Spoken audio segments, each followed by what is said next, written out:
Good afternoon to you all. Today we are going to discuss part 4 of CNS.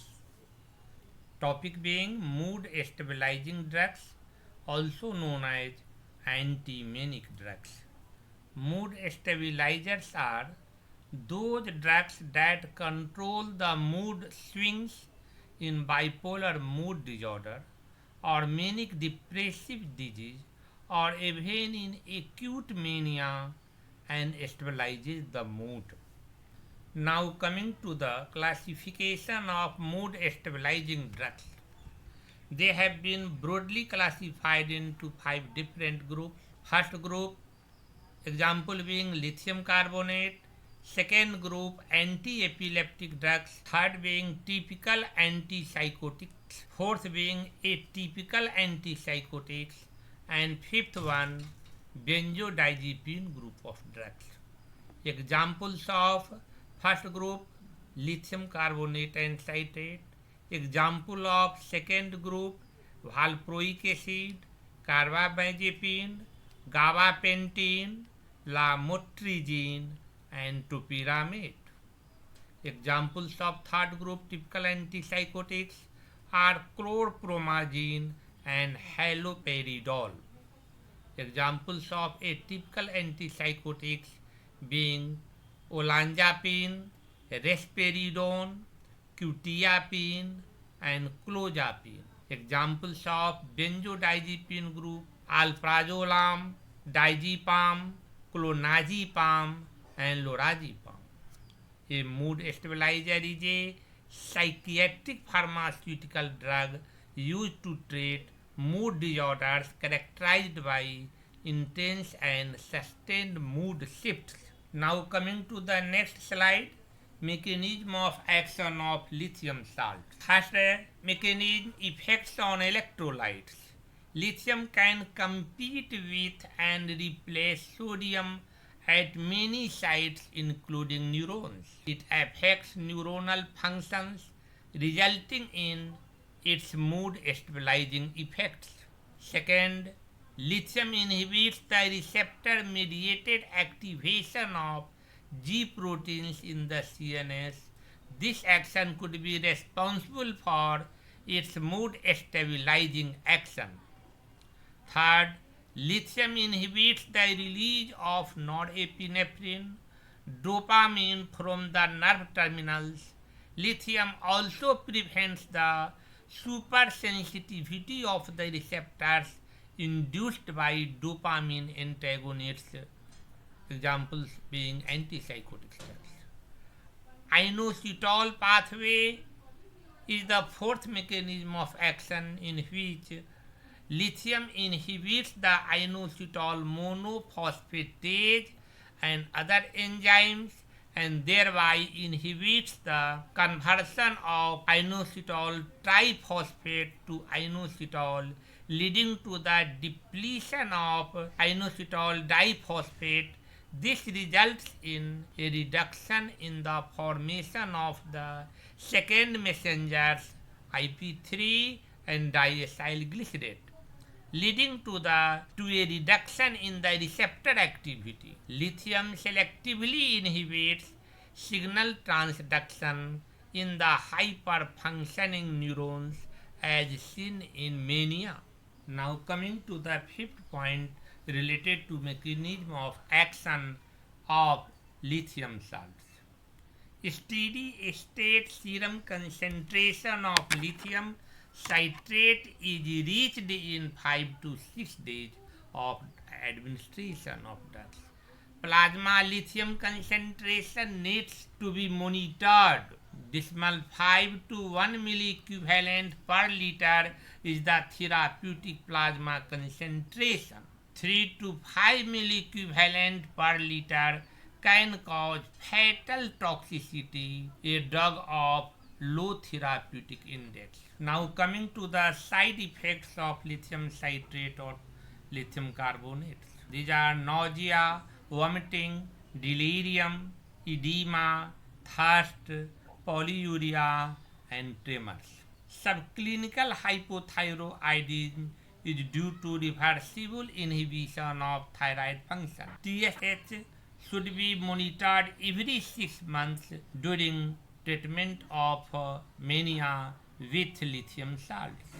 Mechanism of action regarding subclinical hypothyroidism production is lithium inhibits TSH activated adenyl cyclase and decreases conversion of ATP to cyclic AMP, and cyclic AMP in turn decreases T3 and T4 secretion. Use of levothyroxine reverses these side effects of lithium. Other side effect of lithium salt is nephrogenic diabetes mellitus on long-term use. Mechanism of action regarding production of nephrogenic diabetes mellitus: lithium inhibits ADH-stimulated adenyl cyclase, and so it decreases conversion of ATP to cyclic AMP. Collecting ducts become impermeable to water, so water retained in the lumen of collecting ducts is excreted out. Treatment of nephrogenic diabetes mellitus in this case is by potassium sparing diuretics like amiloride.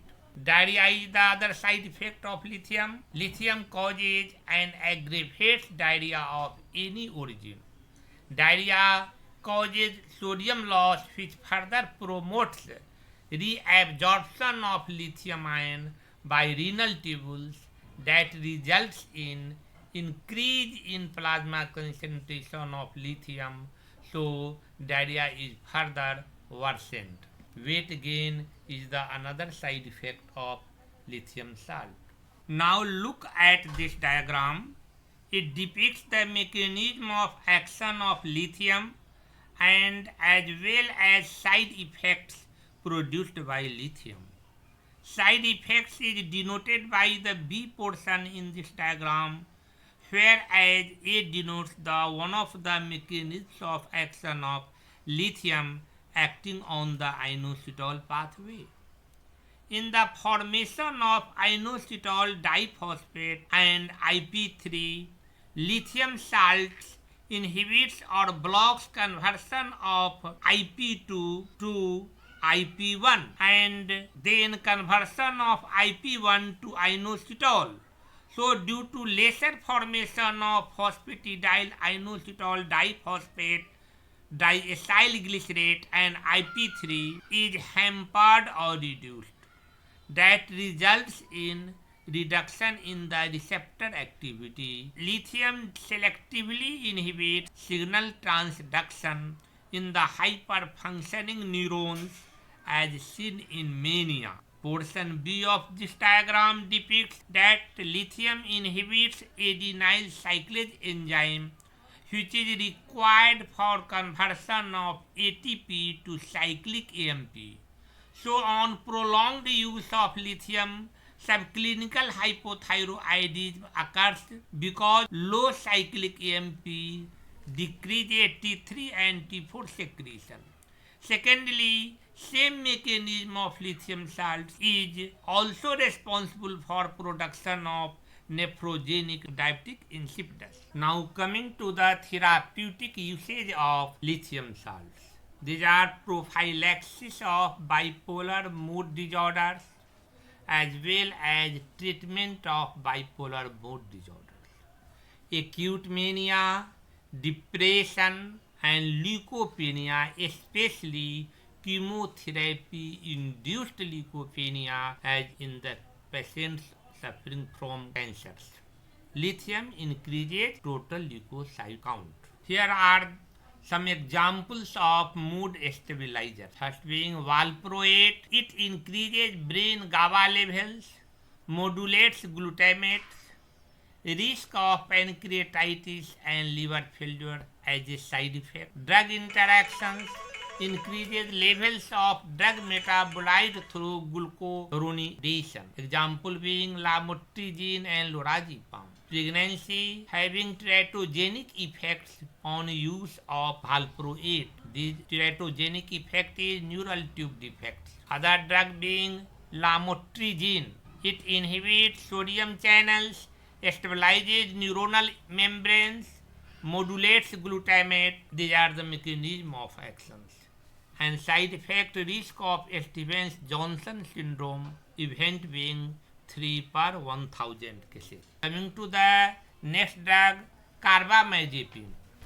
Mechanism of action, it blocks sodium channels, modifies adenosine receptors, inhibits glutamate, increases extracellular serotonin. Adverse effects of carbamazepine, granulocytosis, hyponatremia, induction of other drugs, hepatic metabolism, and teratogenic effect on chronic use in pregnant ladies being neural tube defects. Now coming to the next topic, mood destabilizers, that is drugs which produces mania or manic depressive illness by disturbing established mood.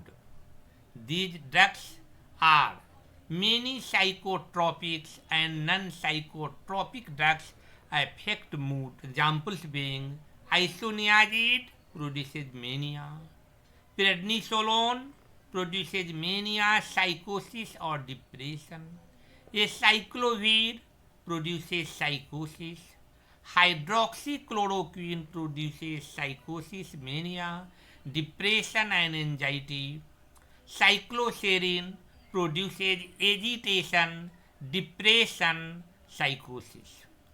Interleukin 2 produces psychosis. Quinolones produces psychosis, paranoia, mania, agitation. Cephalosporins produces euphoria. Clarithromycin produces mania. Bactrim sulfadrux produces psychosis. Gentamicin produces psychosis. Here are examples of some drug-drug interaction. Examples being isoniazid increases haloperidol and carbamazepine levels. Quinolones, groups of antimicrobial agents, increases clozapine and benzodiazepine levels.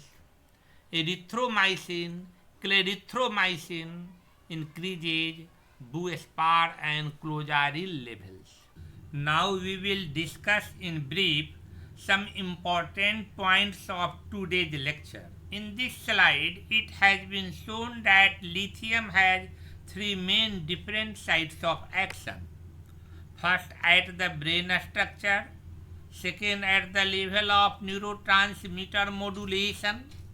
And lastly, its action at intracellular level. Coming to the next slide, which depicts the action of lithium salts on GABA neurotransmission. Lithium salts promotes the neuroinhibitory neurotransmission while it inhibits the neuroexcitatory neurotransmission in the brain. Here lithium promotes GABAergic transmission by increasing GABA levels in the CSF. By facilitating presynaptic GABA release, it also upregulates postsynaptic GABA receptors. Now come to next slide and look at this diagram. Here lithium downregulates the NMDA receptors on chronic use. It also modulates the glutamate neurotransmission, showing inhibitory effects. Now in this slide, it is shown that there is increased activity of excitatory neurotransmitter during mania attack due to increased activity of glutamate NMDA receptors. Lithium has inhibitory effect on NMDA receptors, so it downregulates the NMDA receptors on chronic use. Now look at this next slide, which shows inhibitory effects of lithium on G protein coupled dopamine D2 receptors to inhibit dopamine neurotransmission, which activity is much increased during acute mania attack. Here it is shown that In mania, dopamine neurotransmission is increased and lithium causes downregulation of D2 receptors. So ultimately, decreased neurotransmission shifts the mood from mania towards the normal levels. Here in this slide, extra point of previous diagram is shown that the lithium alters the functionality of GPCR subunits of D2 receptors. In other words, we can say that lithium inhibits the receptor mediated activation of G proteins in the CNS. Now coming to some important extra points of today's topic related to clinical importance. Now coming to the first point, 50% of patients of mania or bipolar disorder responds to lithium. Remaining 50% of patients shows incomplete and poor response to lithium that requires an additional adjuvant or alternative drugs. Second point, valproic acid is used both as an adjuvant or as an alternative to lithium. Dose of valproic acid 750 mg orally per day and may be gradually increased to a maximum daily dose of 2000 mg depending upon clinical response. Third point being carbamazepine 200 mg BID as an alternative or adjuvant to lithium. In some cases, both carbamazepine and valproic acid can be used in combination as first-line treatment in acute mania and bipolar disorders. Fourth point, lamotrigine, gabapentin and topiramate used as mood stabilizers. There is minimal risk of inducing mania with these drugs. Coming to the next point, in acute manic phase of bipolar disorder or acute mania with clinical features of agitation, sleeplessness, restlessness, usually patients do not respond to lithium alone. In this condition, injection diazepam or lorazepam is given intravenously along with lithium to calm the patients. But in few manic patients, acute aggressive manic features are not ameliorated even with above combination of drugs. Then slow intravenous injection of haloperidol or chlorpromazine gives excellent immediate relief within few minutes. But extrapyramidal side effects are more common, which is even though prevented by IV diazepam and lorazepam.